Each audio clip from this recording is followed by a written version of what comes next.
সবাইকে আমন্ত্রণ জানাচ্ছি জেডএসআরএম ইনসাইট পলিটিক্স অনুষ্ঠানে আপনাদের স্বাগত জানাচ্ছি আমি নাহিদ হোসেন। আমাদের ইনসাইট পলিটিক্সের আজকের শিরোনাম আগামীর বাংলাদেশ। এই শিরোনামে হয়তো আরও অনেক দিন আমাদেরকে আলাপ করতে হবে। রাষ্ট্রযন্ত্রের যে পরতে পরতে পচন ধরেছে সেই পচনের সংস্কার শুরু হয়েছে এবং সেই সংস্কারগুলো নিয়ে আমাদের সজাগ দৃষ্টি রেখে কথা বলে যেতে হবে। কথা বলবেন প্রাজ্ঞরা, কথা বলবেন সিনিয়ররা এবং কথা বলবেন যাদের অদম্য তারুণ্যের আন্দোলনে এই পতন হয়েছে, দীর্ঘদিনের একটি স্বৈর শাসনের এবং নতুন বাংলাদেশের স্বপ্ন দেখতে শুরু করেছে বাংলাদেশের সকল শ্রেণী পেশার মানুষ।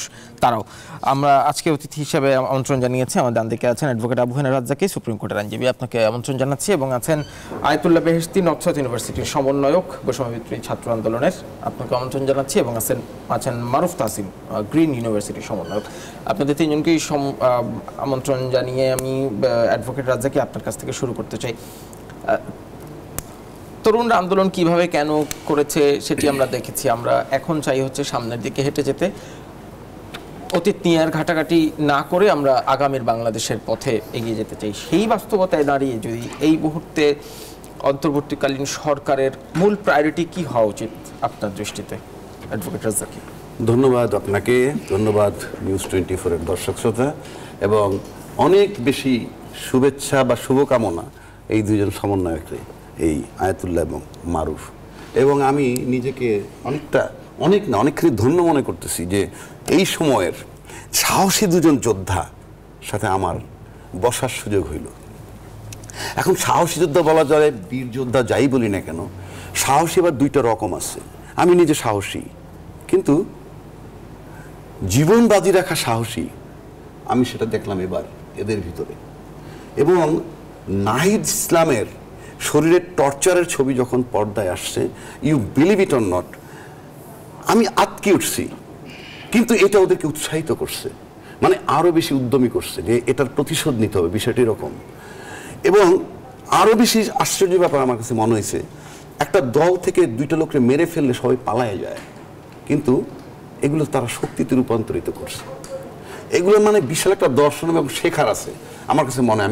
I feel proud of you, যে যেটা তুমি করেই বলি তোমরা করতে পেরেছো। মানে ইট ইজ সারপ্রাইজিং যে এটা কি করে সম্ভব হইলো। আমার কাছে মনে হয় এই টোটাল কি বলে এই যে লড়াইটা, এই লড়াইয়ের ভিতরে যারা নেতৃত্ব তারা ছিল বোধহয় আল্লাহ পাক বলি, ভগবান বলি, যাই বলি না কেন, তাদের বিশেষ অবতারেরা। তা নাহলে এটা সম্ভব না। কেন সম্ভব না? আমরা বিগত 16 বছরের রুল দেখছি কি করেছে। সেখানে 10 বছরের একটা 10ম শ্রেণীর একটা ছেলেকে ফেসবুকে স্ট্যাটাসের জন্য 7 বছর দণ্ড দেওয়া হয়েছে। এর চেয়ে নির্মমতা আর কিছু নাই। আর প্রায় একটা কথা বলতেন প্রধানমন্ত্রী, পিছের দিকে যাওয়ার দরকার নাই, তারপরে একটু রিলেভেন্ট, যে আমি ওর বাপকে হারাইছি, বোনকে হারাইছি। তো এক মা বলেছিল এই আন্দোলনের সময়, আপনি আপনার বাপকে হারাইছেন, ভাইকে হারাইছেন, বোনকে হারাইছেন, কিন্তু আপনি আপনার সন্তান হারাননি। যে একটা মা বাবার কাঁধে সন্তানের লাশটা যে কি ভয়াবহ, তারপরে তো তারা থামেনি, ঘরে ওঠেনি। এইটাই আমার কাছে একটা অস্বাভাবিক বিষয় মনে হয়েছে।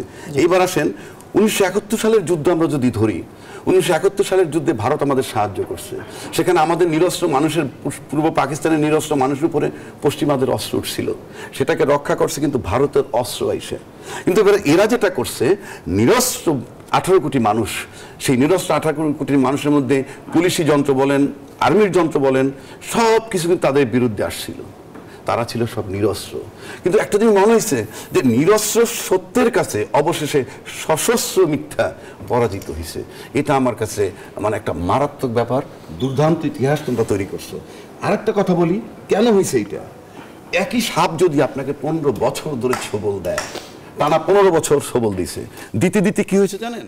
এই ছোবল দেওয়া, এই টর্চার করা, সব কিছু মিলে অ্যান্টিবডি তৈরি হয়ে গেছে এদের ভিতরে।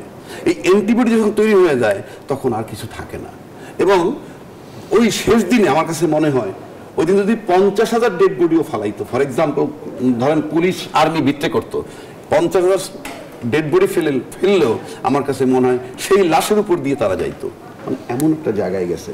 সুতরাং এই যে একটা নতুন বাংলাদেশ নতুন প্রজন্মের মাধ্যমে পাইলাম, নতুন বাংলাদেশ, নতুন বিজয় এবং নতুন স্বাধীনতা, এইটা মানে আমি কি বলবো এটাকে, মানে আমার ভাষা হারাই ফেলছি।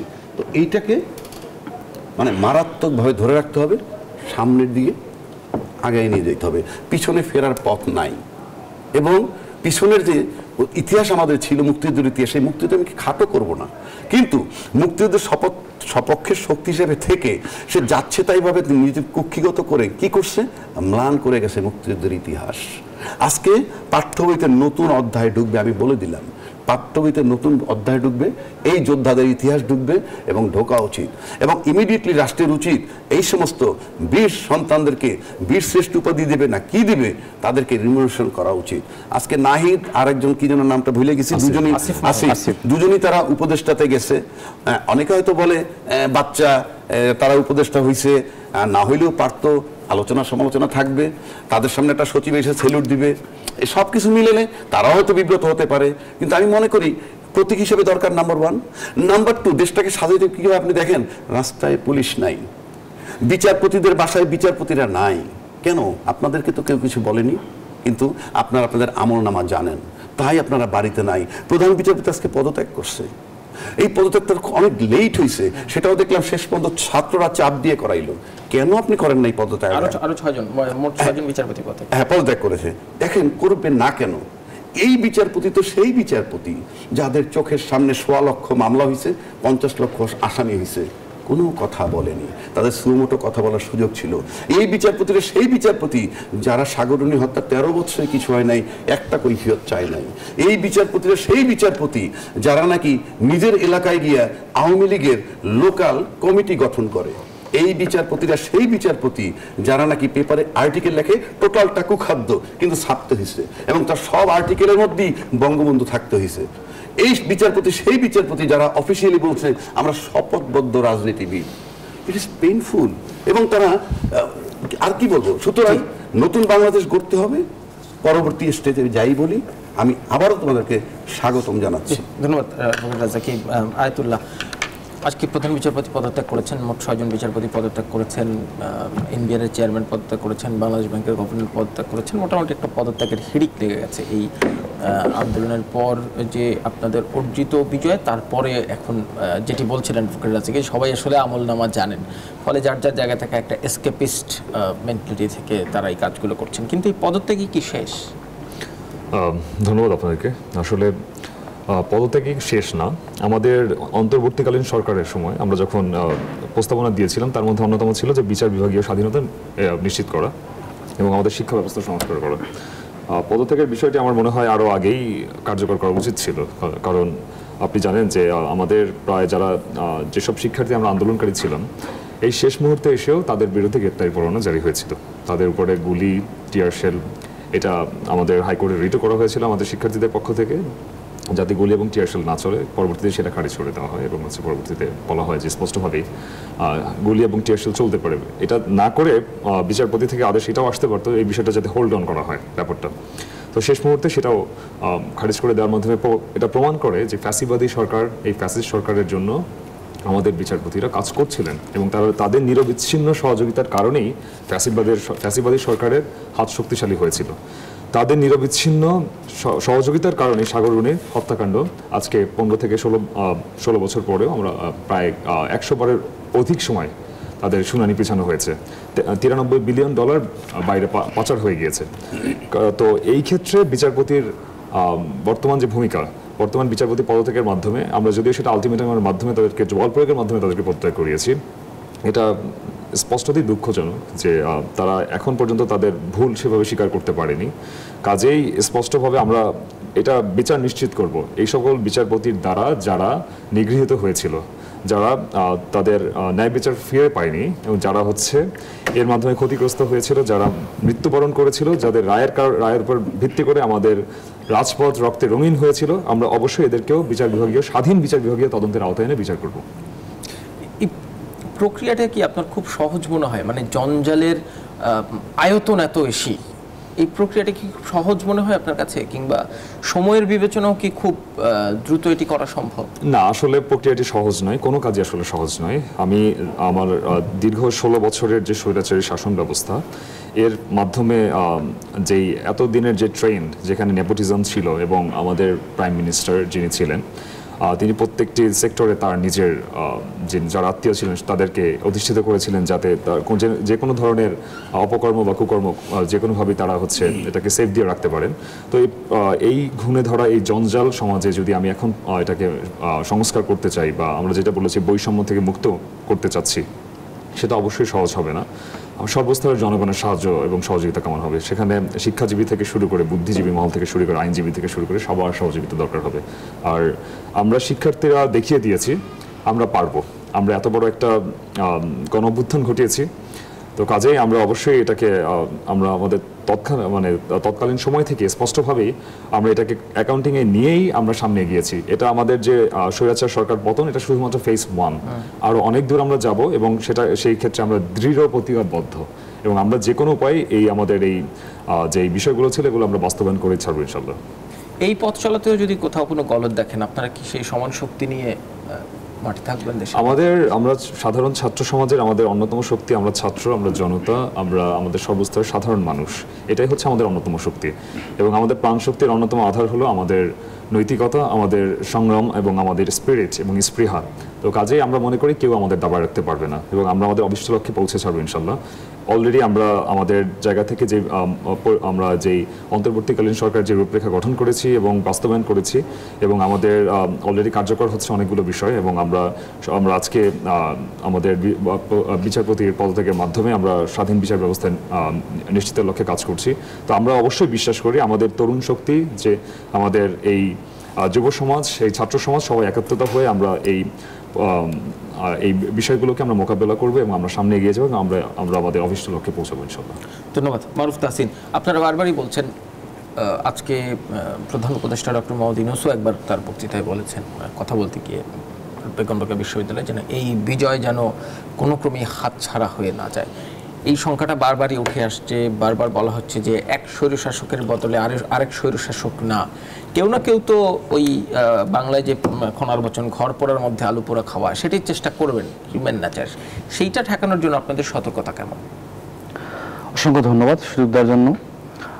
প্রথমে আমি এই বিষয়ে উল্লেখ করব আমাদের বিচার বিভাগের মাধ্যমে আমাদের প্রত্যেকটা সেক্টরে যেসব মানুষকে হ্যারাসমেন্ট করা হতো, কেস বা হচ্ছে আইনি জটিলতার মাধ্যমে এনে তাদেরকে অনেক ধরনের হয়রানি করা হতো। তো সেই বিষয়ে যদি বলতে চাই, সেটা হচ্ছে বিচার বিভাগের বিচারপতিদের প্রত্যেকটা জায়গায় এই অন্যায়ভাবে ব্যবহার করেছে আমাদের পূর্ববর্তী সরকার। এর পরবর্তীতে বিচারপতিরা এখন যে পদত্যাগ করছে, এটাতে আমরা এখন অবধি সন্তুষ্ট না। পরবর্তীতে যেসব বিচারপতি বা তাদের সহ বিচারপতি যারা থাকবে, তাদের কোনো লেজুর ভিত্তিক রাজনৈতিক দল বা হচ্ছে কোনো ধরনের দলীয় সাংগঠনিক তাদের সাথে কোনো সংশ্লিষ্টতা থাকতে পারবে না। তারপরে হচ্ছে অন্যান্য বিচারপতিরা কোনো রাজনৈতিক তারপর হচ্ছে দলের হতে পারবে না। এরপর হচ্ছে সৎসাহসী এবং নিরপেক্ষ হতে হবে। এই বিষয়ে যদি বলতে চাই, অনেকে পূর্ববর্তী সরকারের সময় আমরা দেখেছিলাম যে অনেকে প্রেশারাইজড করার মাধ্যমে অনেক বিচারপতিদের অনেক হ্যারাসমেন্ট করা হয়েছে, যার কারণে এই সরকার অনেক প্রায় লক্ষাধিকের উপরে এই পর্যন্ত কেস, তারপরে হচ্ছে অনেক ধরনের গুম খুনের আমাদের কাছে বা হচ্ছে যারা আপনারা সাংবাদিক আছেন প্রত্যেকের কাছে ইনফরমেশন আছে, কিন্তু এগুলোর কোনো বিচার হইতেছে না। এর একটাই কারণ, সেটা হচ্ছে তাদের সৎসাহস ছিল না, তারা নিরপেক্ষ ছিল না, একপক্ষিক ছিল। জিনিসটা হচ্ছে অ্যাকচুয়ালি একপাক্ষিক জিনিস হয়ে গেলে বিচারপতি বিভাগ থেকে আমরা সত্য বা ন্যায়ের পক্ষে আমরা কখনোই রায় পাইনি।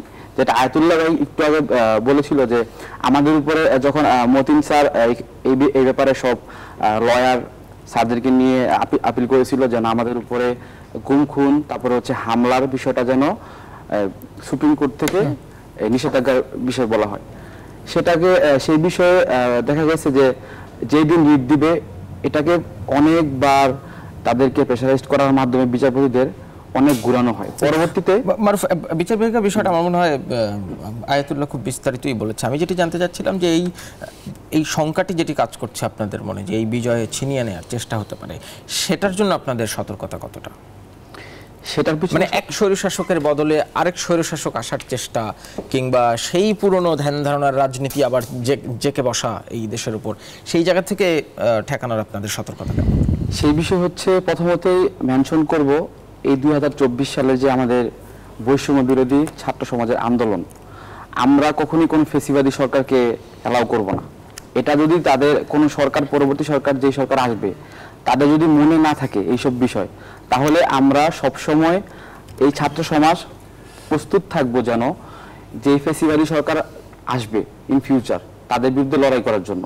আমরা এখনো মাঠ থেকে উঠি নাই, সেটা সবাইকে লাউড অ্যান্ড ক্লিয়ার করে বলতেছি। আমরা যদি কোনো সরকার এরকম কোনো পদক্ষেপ নেওয়ার চেষ্টা করে, আমরা তখনই অন্যায়ের বিরুদ্ধে কথা বলবো, ন্যায়ের পক্ষে আমরা আবার রাজপথে নামবো। ধন্যবাদ। আমরা একটা বিরতি নেব, বিরতি থেকে ফিরে আবার আলোচনায় ফিরবো। প্রিয় দর্শক, জেডএস আরএম ইনসাইড পলিটিক্স একটা বিরতি নিচ্ছে, ফিরছি খানিকক্ষণ পর। নির্বাচন বিরতির পর আবার আমন্ত্রণ জানাচ্ছি জেডএস আরএম ইনসাইড পলিটিক্স। আজ কথা বলছি আগামীর বাংলাদেশ নিয়ে। অ্যাডভোকেট রাজিক, আপনার কাছে একটা সুস্পষ্ট প্রশ্ন আছে, সেটা নিয়ে আমি আপনার কাছে একটু পরে আসবো, আগে ওদের দুজনের কাছে একটু মন্তব্য। আয়াতুল্লাহ, এই মুহূর্তে যেটি সবচেয়ে বেশি আলোচনা হচ্ছে, এই সরকারের করণীয় কি? এক নম্বর প্রায়োরিটি হচ্ছে আইন শৃঙ্খলা ঠিক করা, দ্বিতীয়ত হচ্ছে একদম ইমিডিয়েট নাগরিক সেবাগুলো রিজিউম করা। সেই জায়গা থেকে উপদেষ্টা পরিষদের উপর আপনাদের ছাত্রদের বার্তা যায় কিনা নিয়মিত, যেহেতু আপনাদের দুজনও প্রতিনিধিও আছেন সেখানে? আচ্ছা, আসলে আমাদের উপদেষ্টা পরিষদ যারা এখানে নির্বাচিত হয়েছেন, তাদের দুইটা ভাইটাল রোল প্লে করা হচ্ছে বর্তমানে। তাদের উপরও তাদের এক্সপিরিয়েন্স বলি বা যেটাই বলি, এই বিষয়গুলো একটু শুরু থেকে টাফার হবে অবশ্যই, বিকজ এটা আমাদের শিক্ষার্থীদের জায়গা থেকে এই বিষয়গুলো প্রথম। যেহেতু তারা একটা অর্গানাইজেশন রান করে আসছে এবং হচ্ছে তাদের জায়গা থেকে তারাও সংগঠনের সাথে জড়িত ছিল, খুব যে ইম্পসিবল হবে বিষয়টা সেরকমও না। আমাদের জায়গা থেকে আমাদের শুরুতে আমরা নাগরিক সেবা যেটা নিশ্চিত করা, এখন হচ্ছে যে আমাদের যেই দেশে একটা অরাজকতা চলছে এই মুহূর্তে, যেটা অনেকেই বিজয় উল্লাসে মত্ত হতে গিয়ে অনেক ধরনের অকারেন্স ঘটিয়ে ফেলছে, আবার অনেক জায়গায় ডাকাতি কিংবা চুরি এই ধরনের বিষয় চলছে।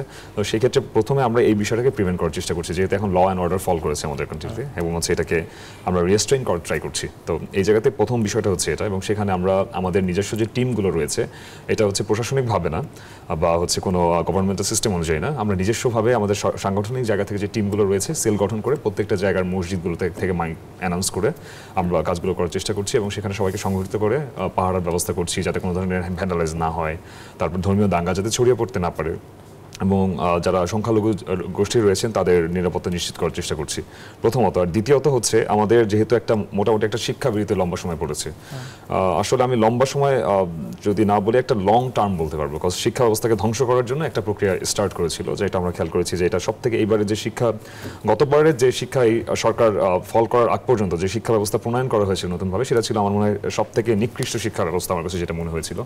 কারণ এতে আপনার নীতি নৈতিকতার কোনো লেশ মাত্রটুকু ছিল না, এবং সেখানে আপনার স্পষ্টভাবে ছিল যে এমন কিছু বিষয়কে উল্লেখ করা হয়েছিল যার মাধ্যমে আমার মনে হয় যে শিক্ষার্থীদের একটা গার্বেজ ছাড়া আর কোনো কিছু উপহার দেওয়ার মতো কোনো অবস্থা ছিল। তো সেই জায়গায় এই ভঙ্গুর শিক্ষা ব্যবস্থাকে অনতিবিলম্বে আমরা এটাকে রিস্ট্রাকচার করার ট্রাই করব প্রথমত। দ্বিতীয়ত হচ্ছে বিশ্ববিদ্যালয়গুলোকে খুলে দেওয়ার ব্যবস্থা করা, সেটা অতি সত্বর চেষ্টা করা হচ্ছে, এবং বিশ্ববিদ্যালয়গুলোকে রাজনীতিমুক্ত রাখা, যাতে অপরাজনীতি ঢুকে বিশ্ববিদ্যালয়ে যেই শান্তিপূর্ণ যে পরিবেশ সেটা যাতে নষ্ট না হতে পারে।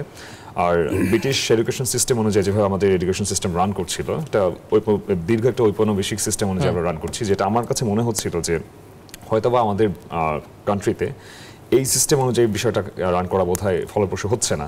আপনি দেখবেন চায়না কিংবা জাপান বড় বড় যেসব ইন্ডাস্ট্রিয়াল রেভলিউশন যেসব জায়গায় বেশি হয়েছে, বা যেখানে হিউম্যান অ্যাকচুয়ালি লেবার না হিউম্যান ক্যাপিটাল গ্রো হচ্ছে, যেখানে সেই সব জায়গাগুলোতে কারিগরি শিক্ষার প্রতি বেশি জোর দেওয়া হচ্ছে। আমাদের ইউনিভার্সিটিগুলো থেকে একজন পার্সন 5 থেকে 6 বছর টাইম নিয়ে গ্র্যাজুয়েশন করে বের হওয়ার পরে পরবর্তীতে দেখা যায় তাকে আরও 1 থেকে 1.5 বছর ইন্টার্নশিপ করে তারপর হচ্ছে একটা জবে ঢুকতে হচ্ছে।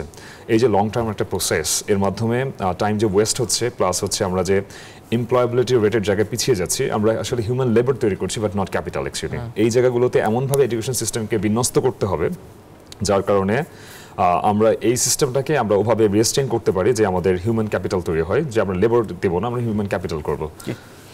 ধন্যবাদ আয়াতুল্লাহ। মারুফ তাহসিন, উপদেষ্টা পরিষদে আপনাদের দুজন ছাত্র প্রতিনিধি আছেন, শোনা যাচ্ছে যে সবগুলো মন্ত্রণালয়ে আপনাদের প্রতিনিধি যুক্ত হবেন, সহকারী উপদেষ্টা অথবা অন্য কোনোভাবে পদায়ন করে, সেই জায়গায় আপনাদের প্রত্যাশা কি? আমাদের ফার্স্ট অফ অল হচ্ছে আমরা যেই বৈষম্য বিরোধী আন্দোলন করেছি ওই ক্ষেত্রে আমাদের পূর্ববর্তী যেই সংসদ বা যারা সংসদ প্রণয়ন করছে ওরা ম্যাক্সিমাম ছিল হচ্ছে সব বিরোধী দল বা হচ্ছে বর্তমান যারা সরকার ছিল তারা। তো এখন এই মুহূর্তে আমরা মনে করি যে আমাদের শিক্ষা সমাজ থেকে আমাদের প্রতিনিধি হিসেবে থাকা দরকার, না হলে যারা প্রত্যক্ষ পরোক্ষভাবে এইসব বিষয় বিবেচনা মানে করতেছেন বা আমরা প্রত্যেকটা দিন বিভিন্ন জিনিস সমস্যা ফেস করি, যেমন হচ্ছে সেটা হতে পারে চিকিৎসা ক্ষেত্রে, সেটা হতে পারে চাকরি ক্ষেত্রে। এখন চিকিৎসা ক্ষেত্রে হচ্ছে অনেকে সরকারি যেসব চিকিৎসালয় আছে ওই সব চিকিৎসালয়ের বৈষম্যের কারণে আমাদের বাধ্য হয়ে প্রাইভেট যেসব হসপিটালগুলো ওইগুলোতে এন্ট্রি করার মানে বাধ্য হচ্ছি আমরা এক কথায়। তো আরেকটা হচ্ছে চাকরি ক্ষেত্র নিয়ে বলতে গেলে কত আমাদের বড় ভাই বা আমাদের কত আহাজারি সেটা বলে বোঝানোর মতো না। কারণ আমরা যে লেবার সৃষ্টি করতেছি এডুকেশন থেকে, আমরা আসলে এন্টারপ্রেনিউরিয়াল যেসব মাইন্ডসেট ওইসব করতেছি না।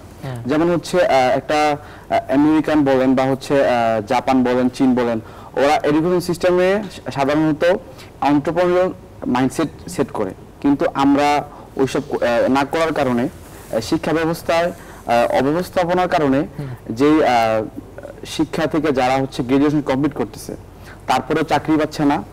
অনেকেই চাকরি না পাওয়ার কারণে বেকারত্বের সংখ্যা পার ইয়ার হাইলি ইনক্রিজ হচ্ছে। মানে এই সার্বিক প্রক্রিয়ায় আপনাদের প্রতিনিধি আর আপনারা যুক্ত থাকতে চান কিনা, যেটি শোনা যাচ্ছে যে সহকারী উপদেষ্টা? অবশ্যই আমরা যুক্ত থাকতে, কারণ হচ্ছে আমরা যদি যুক্ত থাকতে না পারি আমাদের সমস্যাগুলা কেউ তুলে ধরার মতো থাকবে না। ধন্যবাদ অ্যাডভোকেট রাজ্জাকি। এই অন্তর্বর্তীকালীন সরকারের মেয়াদ নিয়ে অনেক একটি কথা বলার চেষ্টা করছেন, যে মাত্রার যে আয়তনের কারেকশন দরকার সেটি রাষ্ট্রযন্ত্রের কারেকশন বলেন আর রাজনৈতিক সংস্কার বলেন, এই মেয়াদ নিয়ে যে প্রশ্নটি উঠছে সেই জায়গায় আপনার মতামত একটু জানতে চাই। ধন্যবাদ। যারা কথাটা বলছেন তারা নির্বাচনের জন্য দাবি করতেই পারেন, এটা কোনো অপরাধ নয়, কারণ তারা কিন্তু মুখে যাই বলুক না ঘুরে ফিরে সেই সংবিধানের দোহাই দিবে এখন, কারণ সংবিধান বলছে 3 মাস পরে নির্বাচন। কিন্তু আমার প্রশ্ন হচ্ছে এই, যারাই কথাগুলো বলতেছে বিভিন্ন দলের, আমি আবারও বলছি বলতে পারে, কিন্তু তারা তো যথেষ্ট আন্দোলন করছেন, স্বচ্ছ নির্বাচন চাইছেন, অবাধ সুষ্ঠু নির্বাচন চেয়েছেন, বহু কিছু চাইছেন, কিন্তু ফাইনালি এই সমস্ত যোদ্ধাদেরকে দিয়ে যে লড়াইটা করে সরকারকে সরানো হলো, এরা তো একবারও বলেনি মাঠে গিয়ে যে আমরা অবাধ সুষ্ঠু নিরপেক্ষ নির্বাচন চাই, বলে নাই তো। তারা তো নির্বাচনে আন্দোলন করে নাই, তারা ফাইনালি আসলো এই ফ্যাসিস্ট নির্মম সরকারের পদত্যাগ চাই। তো এই যে এদের যদি আমি ইশতেহার ধরি, আন্দোলনে একটা ইশতেহার থাকে, সেই আন্দোলনে ইশতেহার ছিল না। এখন এই ইশতেহার যদি বাইরে থেকে আরেকজনে ঢুকায়, আমি আবার বলছি ঢুকানোটা অপরাধ না, কিন্তু লজিক্যালি তাকে চিন্তা করতে হবে। তারা জানেন যে পিছিয়াপতিরা নাই, তারা জানেন যে পুলিশ নাই, তারা জানেন যে পদত্যাগের হিড়িক, তারা জানেন যে সরকারের পতন হয়েছে ঠিকই, কিন্তু সরকারপন্থী লোকগুলো আছে। গত 15 বছর যাবৎ কোটার নামে সব তাদের লোক ঢুকানো হয়েছে। তাহলে আপনি বুঝেন যে প্রতিষ্ঠানগুলোকে কিভাবে রিপেয়ার করা দরকার। সো কোনো কন্ডিশন নাই। প্রথম কন্ডিশন হলো রাষ্ট্রের মেরামত করা। রাষ্ট্রযন্ত্র মেরামত করেন, অটোমেটিক সব এসে যাবে। সুতরাং আপনি নির্বাচনের বিরোধী, আমি না, নির্বাচন করতে হবে, কিন্তু আপনি আজকে যদি যারা দাবি করে তাদেরকে যদি বলেন কালকে সে নির্বাচন দিতে পারবে, নির্বাচন কমিশন কোথায়? তারাই তো নাই। সুতরাং বললে তো হবে না। যেমন আপনি এই অর্থনীতির একটা কথা আসছে, অর্থনীতি রিকভার করতে পারবে। ইউনুস সাহেব, he is a person who is known to the world. Over telephone garments quota বৃদ্ধি হতে পারে, ওভার টেলিফোন রেমিটেন্স চলে আসবে, ওভার টেলিফোন ফরেন এইড আসবে, মানে আমরা প্রাথমিকভাবে এগুলো রিলিফ পাবো। আর যে আতঙ্কটা তৈরি হয়েছে, এরা যদি সেই বিপ্লবী ভাবটা ধরে রাখতে পারে তাহলে আমার কাছে খুব কঠিন কাজ না। এবং এটা নষ্ট হবে কেন সেটাও বলে দিচ্ছি। আপনি এরা সব ট্রান্সপারেন্ট, মানে স্বচ্ছ। আপনি স্বচ্ছ, কিন্তু আমি স্বচ্ছ, আপনি স্বচ্ছ শেখ হাসিনা, স্বচ্ছ খালেদা, সব ঠিক আছে, কিন্তু স্বচ্ছতা যখন জাগতিক দিকে যায়, একটু একটু করে স্বচ্ছতা কমে, ওইটা জগৎ যখন ঢুকে যায়, এই করতে করতে যখন পুরো জগৎ ঢুকে তখন তার স্বচ্ছতা নষ্ট হয়ে যায়। কাজে তাদের স্বচ্ছতা যতক্ষণ ধরে রাখতে পারবে ঠিক ততক্ষণ তাদের বিপ্লবী মনোভাব থাকবে। যখন স্বচ্ছতা নষ্ট হতে থাকবে, what is the form is, তারা বোঝে সেই স্বচ্ছতা নষ্ট হতে পারলে কিন্তু করে ফেললে কিন্তু আর এটাকে ধরে রাখতে পারবে না, সুতরাং তাদের স্বচ্ছতা ধরে রাখাটা খুব জরুরি। জি, আমরা আরেকটা বিরতিতে যাবো। জেডে সারাম ইনসাইট পলিটিক্স আর একটা বিরতি নিচ্ছি, ফিরছি খানিকক্ষণ পর। বিরতির পর আবার আমন্ত্রণ জানাচ্ছি জেডে সারাম ইনসাইট পলিটিক্সে। আমাদের হাতে একদমই কম সময় আছে, আমি আর কোনো প্রশ্ন করবো না, একটু ক্লোজিং রিমার্কস চাইবো। মারুফ তাহসিন, আপনি শুরু করেন। জি, আমরা প্রথমে উল্লেখ করব যে আমরা ফার্স্টে আন্দোলন শুরু করেছিলাম কোটা নিয়ে, দেন আমরা এক পর্যায়ে সরকার ত্যাগের জন্য বা একদম হচ্ছে এক দফার জন্য একমত হই।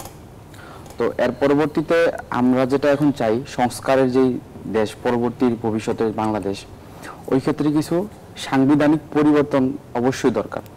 যেমন হচ্ছে আমরা একটা জিনিস খুব আমাদের উপরে খারাপ লাগছে, সেটা হচ্ছে ফার্স্টে মেনশন করা হচ্ছে বিচারপতি যে বিষয়গুলো, ওই ক্ষেত্রে যেমন এখন আমাদের সমস্যা খারাপ হওয়ার কারণে আমাদের পক্ষ থেকে আইনজীবীরা একটা সমস্যা বের করে ওইটার আমাদের পক্ষ থেকে ওরা একটা আপিল করছিল।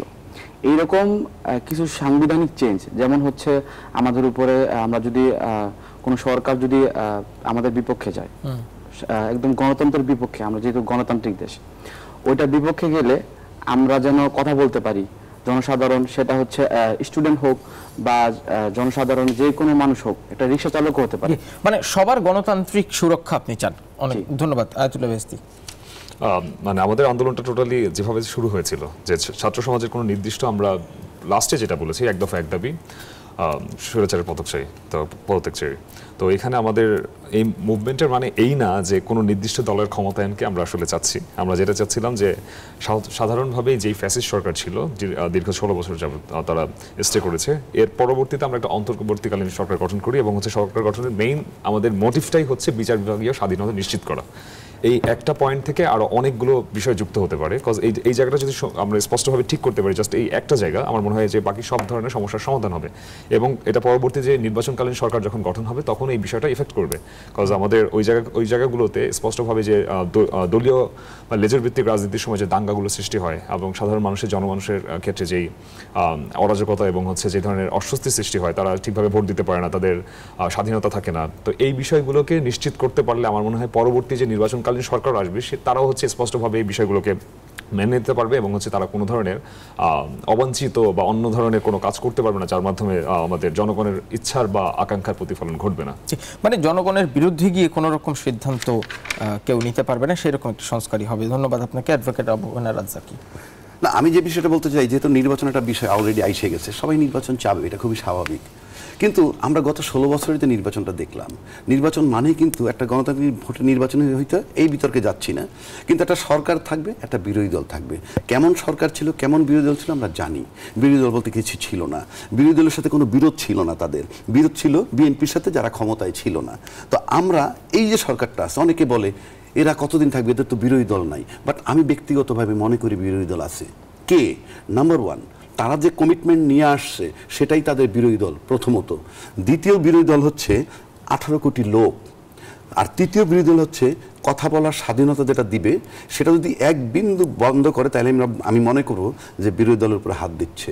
অর্থাৎ বাক স্বাধীনতা যত থাকবে এটাই বিরোধী দলের কাজ করবে।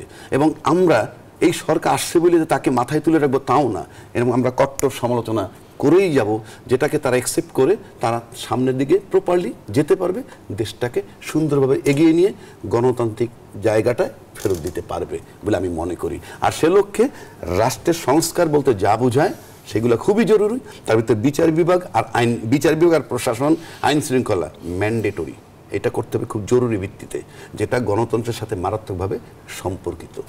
জি, অনেক ধন্যবাদ। আমরাও চাই সকল সংস্কার হোক, এবং আমরা যে বাংলাদেশের স্বপ্ন দেখি সেই বাংলাদেশের দিকে আমরা এগিয়ে যাব, তাতে যতদিনই লাগুক না কেন। অ্যাডভোকেট আবু হেনা রাজ্জাকি, আয়াতুল্লাহ বেহেশতি এবং মারুফ তাহসিন, আপনাদের তিনজনকে অসংখ্য ধন্যবাদ আজকে যুক্ত হওয়ার জন্য। প্রিয় দর্শক, এই ছিল আমাদের আজকের ইনসাইট পলিটিক্স।